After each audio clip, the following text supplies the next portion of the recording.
Chapter 26. Gulo was making heavy going of the chairs. Slowing down, he fell to the back of the pack, panting hoarsely. A slender ermine runner with patched fur dropped back from the front to report, "Mighty one, they're in sight." The wolverine wiped foaming slobber from his gaping mouth. "We must catch them. Can you see my brother Askur?" The ermine moved sideways a pace, wisely out of Gulo's immediate reach. "Sire, 'tis hard to tell. They're bunched up and trees are in the way, but I'm sure your brother is with them. I think we've outrun them, sire. They've slowed down to little more than a trot." Wild hope surged through Gulo's huge muscular body as he bounded forward with a burst of renewed energy. "Get them! Kill them! Kill!" Drawing curved swords, axes, spears and knives, the foxes and ermine dashed forward with their chieftain, howling as they broke out onto the heathland. "Gulo! Gulo! Gulo! Kill! Kill!" Harsh, raucous cries began echoing through the pines as great dark shapes visibly flapped about amid the branches. Tam and the hares were mere paces away from the forbidding darkness of the groves. The vermin were roaring across the heath towards them. Tam MacBurl's face was fixed in a tight, dangerous smile as he spoke calmly to the younger patrol hares. "Nice front now, steady in the ranks, don't run yet, nice steady pace now, that's a ticket." "Don't look back!" Ferdinand felt his fur rise like wire at Tam's shout. "Up arms! Charge, Hawibra!" A sea of spear, sword and javelin points bristled upwards. The hares charged into the pines, bellowing the long patrol war cry into the dim, green-cast gloom. Then the air became thick with huge black birds, crows and rooks, winging down to attack the trespassers. A madness had fallen upon both birds and beasts. Weapons flashed upward as beaks and talons slashed downward. Tam took a big rook through its open beak as it dived to peck at his eyes. He swung it from his sword and parried at another with his dirk. Yelling out war cries like mad beasts, Ferdinand and Butty whipped away at the dark-feathered masses.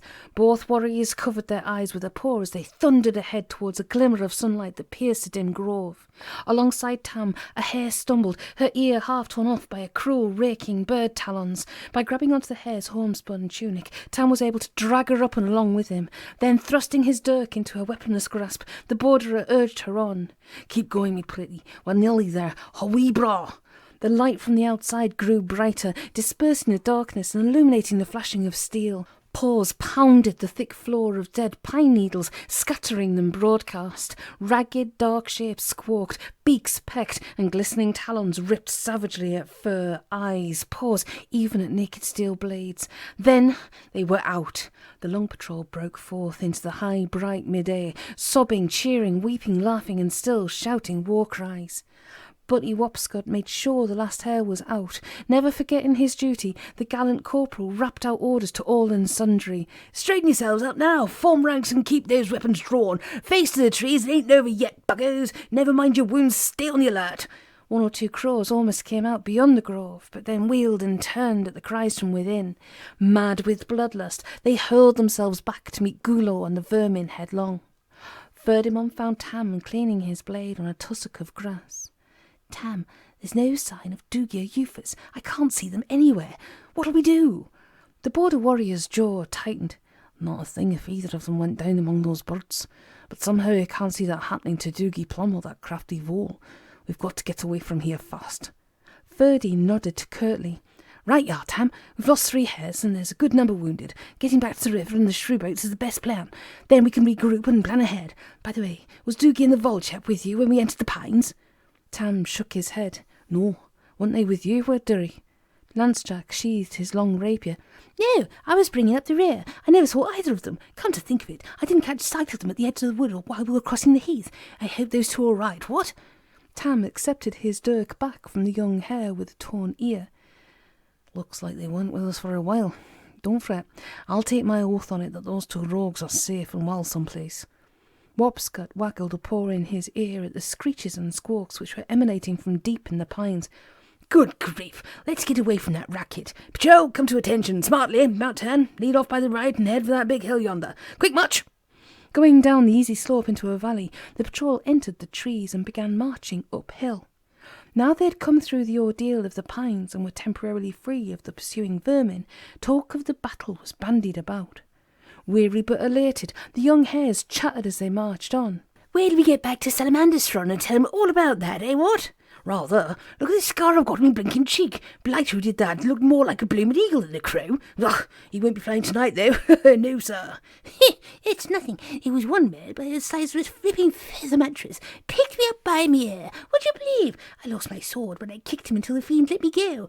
Mr. MacBurl loaned me his big knife, so I finished the villain off. Aye, and 2 more like him. The speaker's voice trailed off as she noticed that Tam was within hearing range. The border warrior looked over at her and winked. That's right, I saw it myself. You were very brave, miss, an example to the patrol.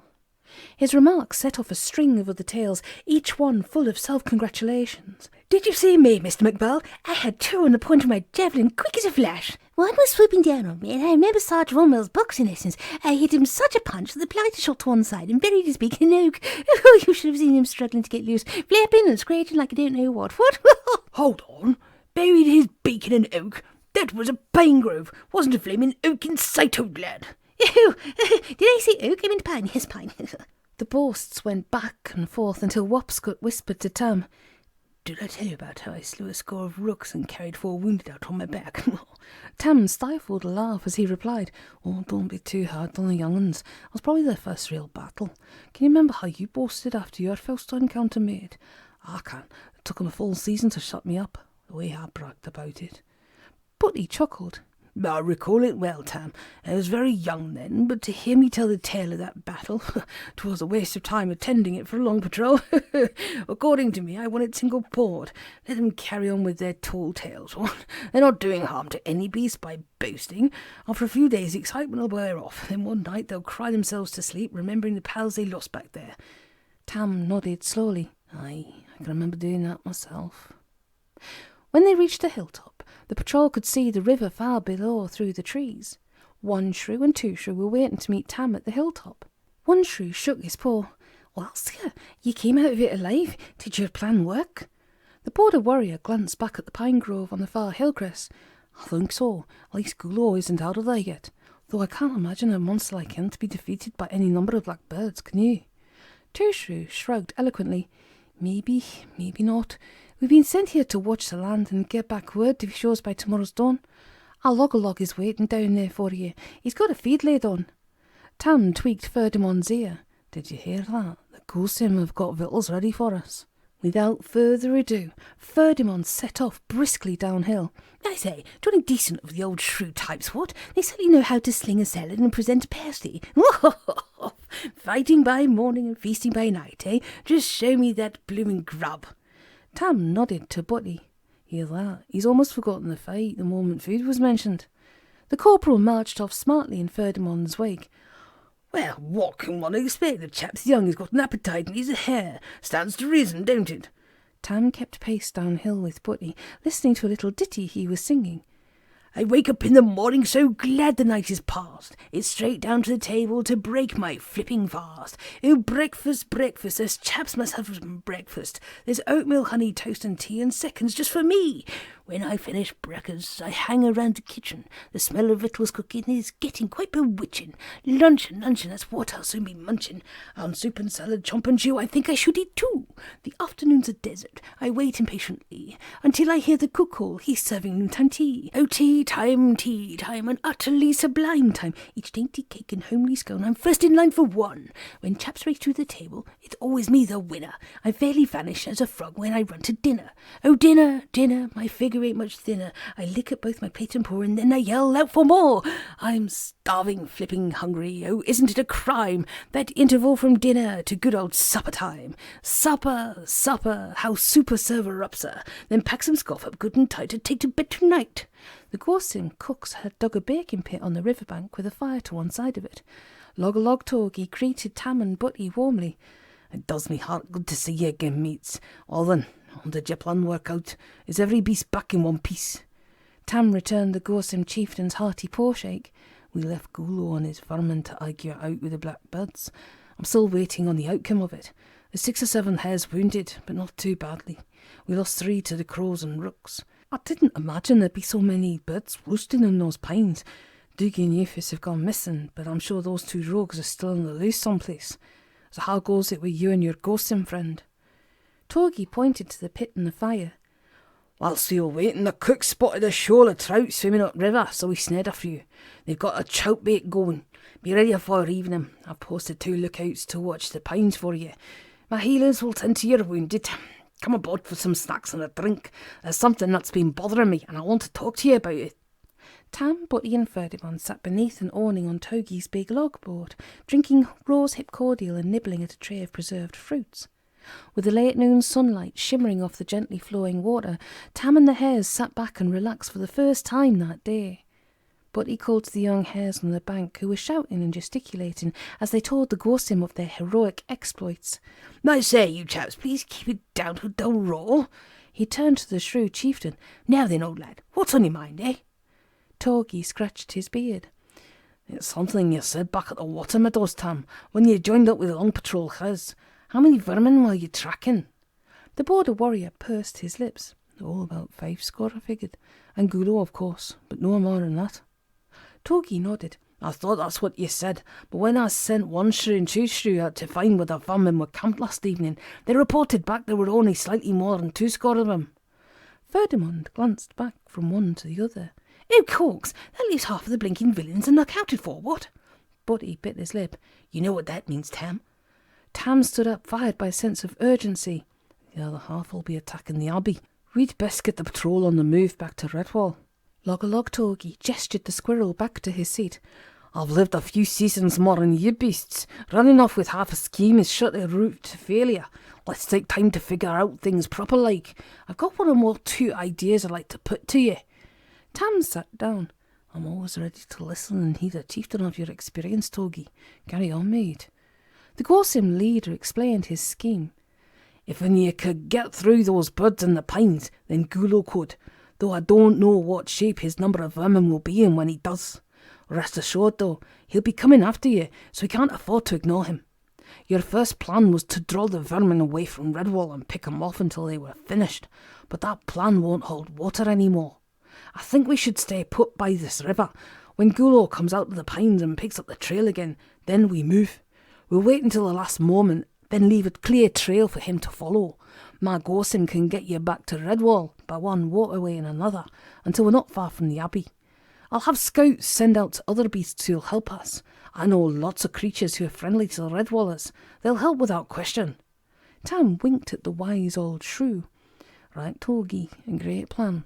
What do you think, Butty?" Corporal Wopscott smiled his approval. "Capital tactic, what? Right, what's the next move, chaps?" Tam quaffed the last of his drink and rose once more. "Get out there on the riverbank, make lots of noise and keep the fire going. Then Gulo and his vermin can see where we are and come after us again, eh, Togi?" The Gosim chieftain was in complete agreement. "Don't want to lose him, do we?" It was dark by the time the trout bake was ready. By the light of 3 good fires, the Gosim cooks raked away the glowing embers on top of their pit. Uncovering a layer of earth and steaming damp foliage, they scooped out the apples, celery, onions and watercress lying on top of the baked trout. The fish, which had been placed on a bed of hot stones at the bottom of the pit, were cooked to perfection. Hares and shrews sat together on the riverbank, drinking old shrew beer and doing justice to the delicious meal. 4 young Long Patrol members entertained every beast with a barracks room ditty, which was an old favourite from the sergeant's mess at Salamanderstron. Some of their harmonies were a bit off-key, but what they lacked in melodic content, they made up for in volume. All the others knew the Walla Walla chorus and taught it to the shrews as they sang along raucously. "A gallant young warrior lay weary on a battlefield far from his home. He tried to sit up and sound cheery, and these were the words he did moan. Woo, walla walla wimbo, bing bang bimbo, woolya woolya woolya woo. What I wouldn't give for a basin full of me grandma's hard-baked stew. Give this pudding back to me dear mother, and tell her I slew 10 vermin with it. Say I don't wish to cause any bother, but the sergeant's a silly great twit. Oh, walla walla wimbo, bing bang bimbo, woolya woolya woolya whoop. I must complain I've got a pain, and the cook makes poison soup. Tell my fat little sister I love her, and give her this flea-ridden coat. Say it comes from her handsome young brother. It was swiped off a greasy old stoat. Oh, walla walla wimbo, bing bang bimbo, woolya woolya woolya woo. Me ears are green and me bottom's red and me nose is turning blue. Now the phobies are nearly upon me. I'm eating a raw onion pie. I remember me arty quite fondly, but it's so jolly hard not to cry. Oh, walla walla wimbo, bing bang bimbo, woolia woolia woolia, yah. I finished me scoff, so I'll be off. I'll be home by tea time, ma. Log Torgy, having learnt the walla walla bit quickly, sat tapping both footpaws and singing rowdily through the proceedings. When the song was over, he smoothed his beard and sat up straight, remarking to Tam, "Silly pointless song, huh? The things these young hares sing. You wouldn't catch a gossam wobbling rubbish like that." Just then 3 Shrew, another one of the sisters, and 4 Shrew, her brother, leapt up. They cavorted around the bank, holding paws and splashing in and out of the shallows as they performed a lively rendition of a Gorsome favourite. Tam had trouble keeping a straight face in Torgy's presence as he listened to the words. Splish, splash, bumpity crash, all in and out the water. Amid the cascade, bout of the mead, and kiss the cook's young daughter. Happy we'll be, just you and me. We'll have a good old wash. Your mother will say, "Oh, lack of day, splish, splash, splosh." Splish, splash, bumpity crash, the little maid, she said, "Sir, just look at the mess of my fine dress, I blame it on the weather." And as for you, I'll tell you true, my daddy'll yell, "Good gosh!" He'll turn your tail and make you wail, "Splish, splash, splosh." Tam glanced sideways at Torgy. Splish, splash, splosh. The Gorsome chieftain glared challengingly at him. "Aye, a fine old song, part of our Shrew tradition. A bath time ditty, as I recall. Mothers sing it to their babes while they scrub them in the tub. Anything wrong with that, Mr. MacBurl?" The border warrior hastily reassured the old patriarch. "Oh no, sir, a traditional Gorsome song, just as you see." One of the young Shrews seated nearby called out to 3 Shrew and 4 Shrew. "Sing us another, mate. How about Willy Willy Whoppo or Grackety Groo Malug?" Log Torgy tweaked the young one's ear, murmuring quietly to him, "Enough of that, it's past your bedtime." He turned to Ferdinand, changing the subject quickly. "So then, what do you think of Gorsome victuals, The hare was mopping his platter with her crust, watching the cooks eagerly for a third helping. "Oh, absolutely top hell, sir. If this was a standard of Gorsome grub, I might join with your flipping crew and become a jolly old Shrew, what?" One of the cooks was heard to groan. "Fates forbid the day. I'll sooner run off and be a vermin than have to feed that famished-faced glutton for a season." Night wore steadily on, the fires burning down to scarlet embers, tinging the broad, calm river with their glow. Gulo the Savage and his vermin had emerged from the pine thickets just before sundown. They'd fought their way out to a point south of the hare's exit place. The wolverine's losses were severe, his followers now numbering only 30, all due to Gulo's insane love of killing and fighting.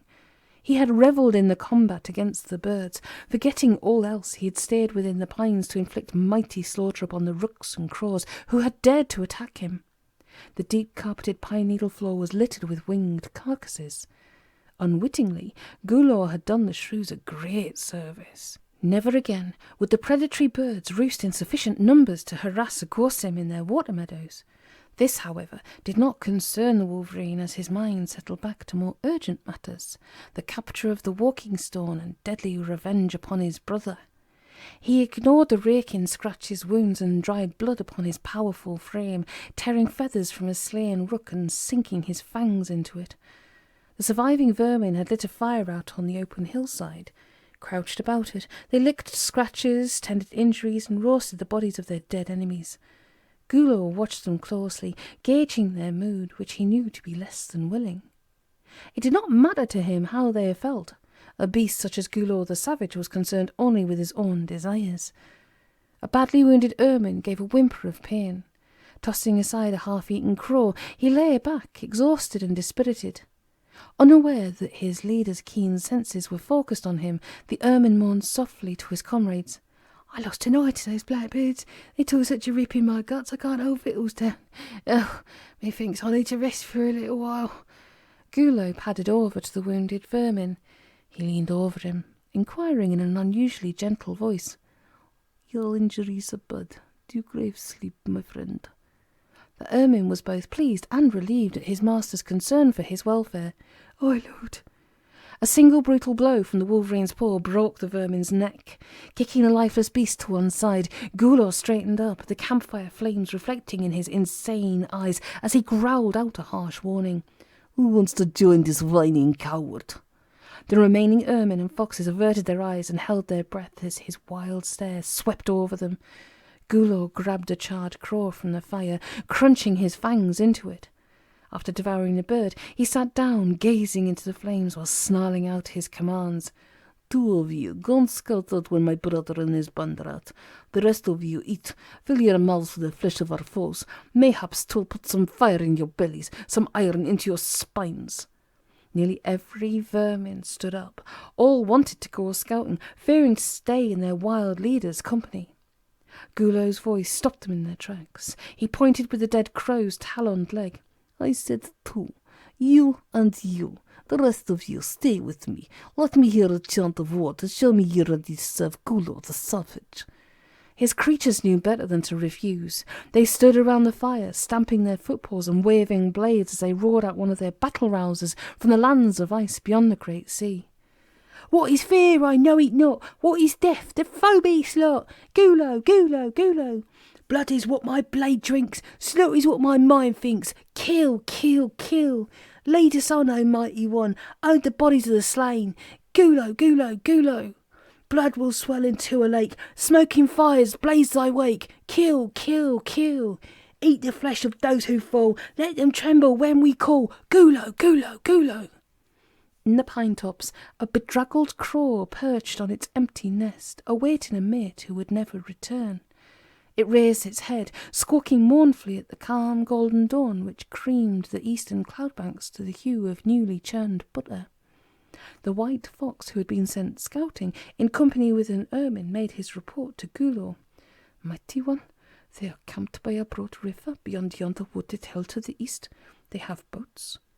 The wolverine's hooded eyes bored into the fox searchingly. Askur, my brother, what news of him? Did you see him? The scout's limbs trembled, but he answered truthfully. No, sir. Neither of us saw him. Only a dreamers, a river dog, 2 rabbits, and other beasts, small ones who know the ways of rivercraft. They were all we saw, mighty one. Gulo the Savage rose, shaking his huge barbaric head. I know Askur is with them. Get in front of me, all of you. We will go to the river with all speed.